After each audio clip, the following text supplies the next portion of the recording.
Halo, selamat malam Ayah. Malam, ngopi, ngopi dulu,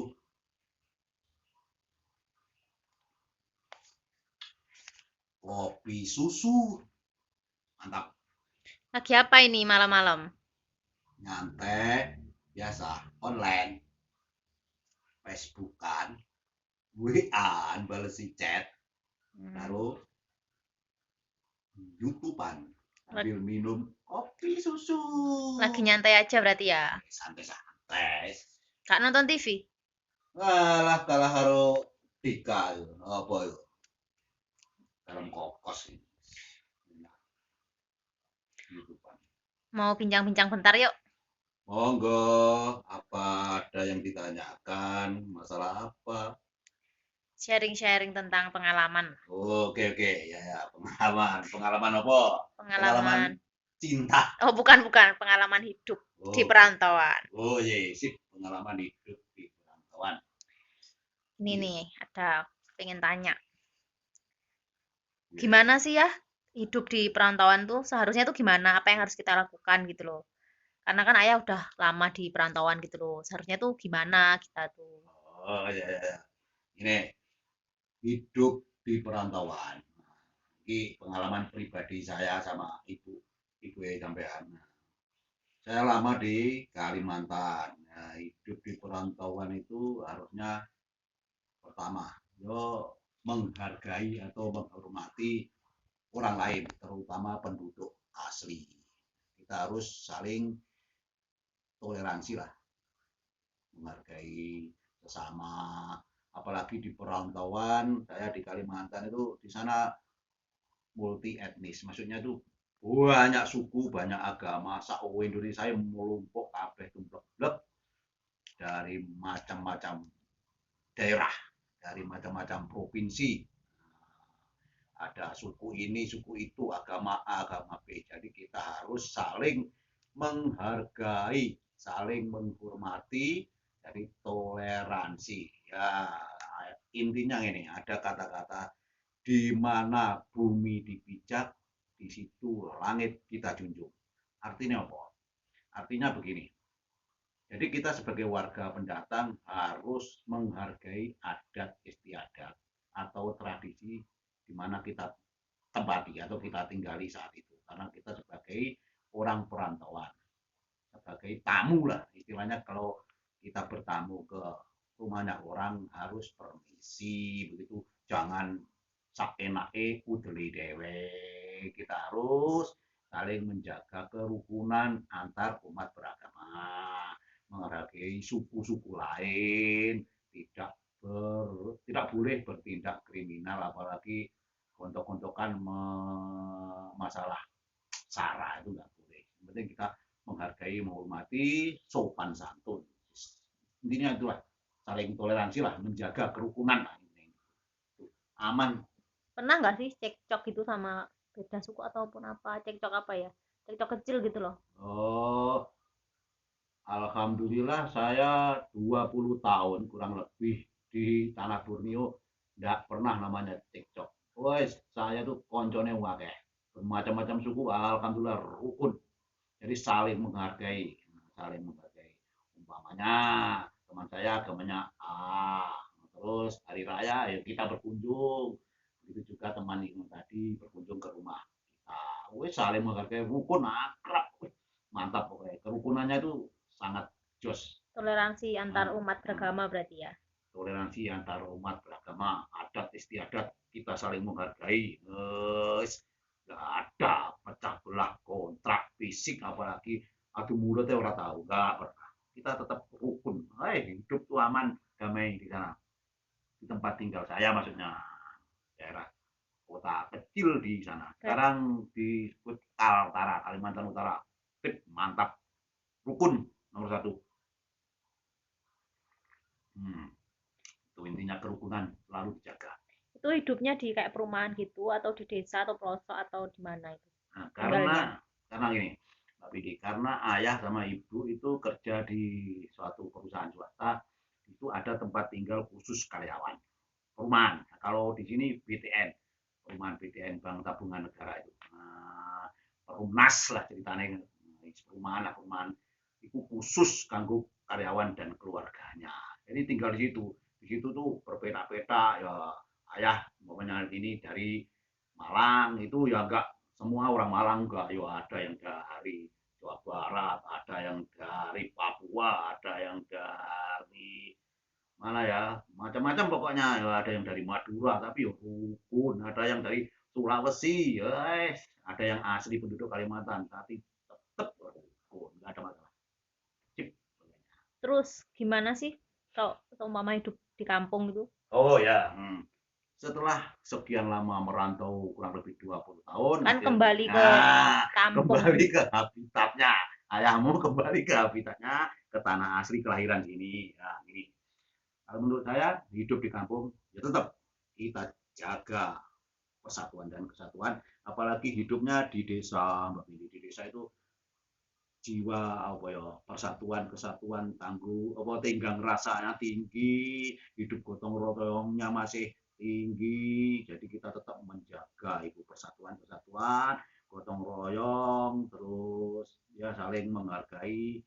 Kalau aku karena aku pernah iya ya, mohon maaf pernah sekolah di bidang IPS sosial yang ngerti harus minimal ada tata krama, harus berprinsip sebagai makhluk sosial. Apa sih makhluk sosial?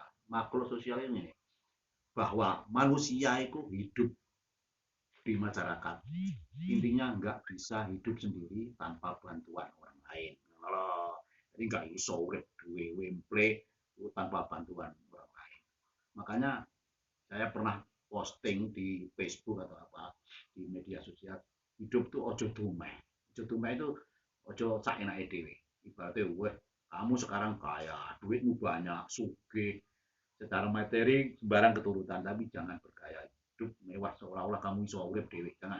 Tetap kita membutuhkan orang lain. Suatu saat ketika kita sakit atau kena musibah, yang mudah-mudahan tidak, pasti orang terdekat, tetangga dekat yang menolong. Jadi kita harus baik sama orang lain, terutama tetangga. Apalagi sama dulur, saudara harus berbuat baik. Itu loh Mbak Bidi. Iya, iya, bener banget. Terus ada lagi nih, kan kalau di kampung tuh kita tuh mudah menerima gitu ya, mudah menerima berita-berita hoax, berita-berita yang masih kabar burung gitu loh ya, yang masih belum jelas gitu loh. Itu gimana sih seharusnya sikap kita tuh? Oh ya, tuh untuk menyikapi kadang membaca berita di medsos atau di TV atau di manapun lah berita-berita yang belum jelas atau membaca story-nya orang, kontennya orang itu kita harus pelajari. Sekarang tuh banyak bahasa-bahasa yang yang ngetop, tapi kalau nggak bisa apa ya, menerka atau menjawab atau hmm, ya, mengartikan bahasa itu salah pengertian, akhirnya salah Persepsi, salah persepsi, akhirnya gagal paham. menimbulkan miskomunikasi, Nah, seperti betul. itu. Nah, salah pengertian. Jadi kalau membaca story atau statusnya seseorang di media, kita harus cermati. Bahasanya itu apa? Misalnya ini Mbak Bidi, ayahmu sering bikin konten atau story di Facebook atau di WA itu sebenarnya ayah itu tidak menyindir siapapun. Itu tuh malah bikin edukasi, ajaan yang sifatnya positif. Nah, itu taman lihatlah itu semua ajakan, bukan provokatif, tapi mengajak kita semua sebagai warga masyarakat, ayo berbuat yang baik, positif. Nah, itu. Jadi istilahnya kalau tidak paham tentang berita, kita harus tanya kepada yang bersangkutan, jangan manut grubyuk ya ikut-ikutan. Nah, nggak ngerti, manut grubyuk nggak boleh. Jadi nggak boleh ikut-ikutan. Kita pahami dulu beritanya, biar ngerti gitu loh Mbak Pidi. Seruput sih, Hmm, mantap. mantap. Sopo gayo. Aku lah. Jadi gitu untuk menyikapi hal-hal yang belum jelas, jangan diartikan sendiri.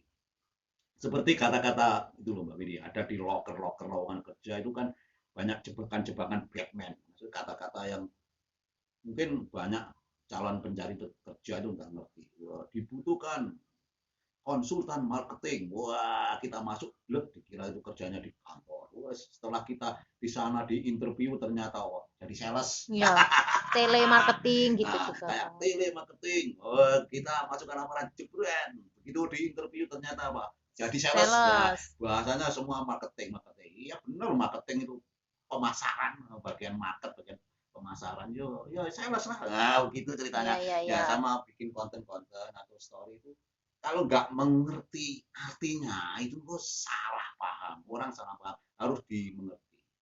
Terutama saya sendiri kalau bikin konten itu sifatnya mengajak untuk kebaikan, bukan untuk provokasi. Begitu Ya, ceritanya. harus pinter-pinter memilih dan memilah berita. Nah, betul. Harus pinter memilih dan memilah. Ini kontennya iki sing apik, iki sing elek. Nah, jadi kalau saya pribadi, nah, ayolah berbuat kebaikan. Berbagi kebaikan. Ya, selagi kita punya info, punya kabar yang baik, kita bagikan ke orang lain. Ya, begitulah kira-kira. Jadi aku nggak konten nggak provokatif, sifatnya mengajak bukan mengejek. Kadang ini Mbak Widi, kadang kita harus bisa apa ya, mengajak atau membuat orang itu yang berbuat baik itu susah. Karena apa ya, mindset seseorang itu dirubah susah. Pola pikir seseorang itu dibuat atau dirubah yang lebih baik itu kadang susah. Karena ya tergantung SDM. Maaf, SDM-nya seseorang itu enggak sama. Jadi mindset seseorang itu dirubah susah. Misalnya ini, yus ora usah menunjuk seseorang. Saya sendiri ayahmu. Nah, saya sendiri bikin konten wise ini. Saya sendiri umpamanya berbuat selama ini berbuat jelek, terus membuat konten atau membuat story yang sifatnya bagus, tapi karena saya sudah dicap sama seseorang itu jelek, pasti orang tersebut membaca konten saya pasti dianggap jelek. Padahal konten saya sifatnya untuk kebaikan, begitu loh. Jadi mengejar seseorang itu jangan dilihat dari covernya. Iya, iya, Nah, benar banget. mengejar seseorang jangan dilihat dari covernya, jangan dilihat dari Depannya aja. depannya aja, tapi ayolah dilihat hatinya. Enggak semua itu. Pokoknya musim hujan begini ya ibaratnya seperti buah jambu. Buah jambu kelihatannya mulus tapi dalamnya bosok. Nah, jadi susah merubah mindset seseorang itu tergantung SDM-nya masing-masing. Pola pikir seseorang dirubah susah. Kadang kita berbuat baik karena orang tersebut sudah nggak suka sama saya. Biar sampai berbuat baik sebagaimanapun tetap nilainya jelek. Jadi nggak usah peduli, nggak usah peduli. Yang penting kita punya niat untuk kebaikan. Nah, kita seperti aku, momennya ada yang ngecap, wah Pak Penny ku, opo, ini, nggak peduli. Yang penting kita niatnya baik, gitu, tidak memprovokasi, berbuat kebaikan demi kemasyarakatan umat. Ngono lah, ngono hidup sosial. Aku orang sekolah tapi ngerti sosial. Ngono lho Pak Pidi. Ya, ya. Oke, Tuh. cukup sekian ya. Next Oh, time kita sambung lagi oke, lah bincang-bincang hari terima ini. Ya, kasih. Ngono pokoknya intinya kita saling menghormati dan menghormati.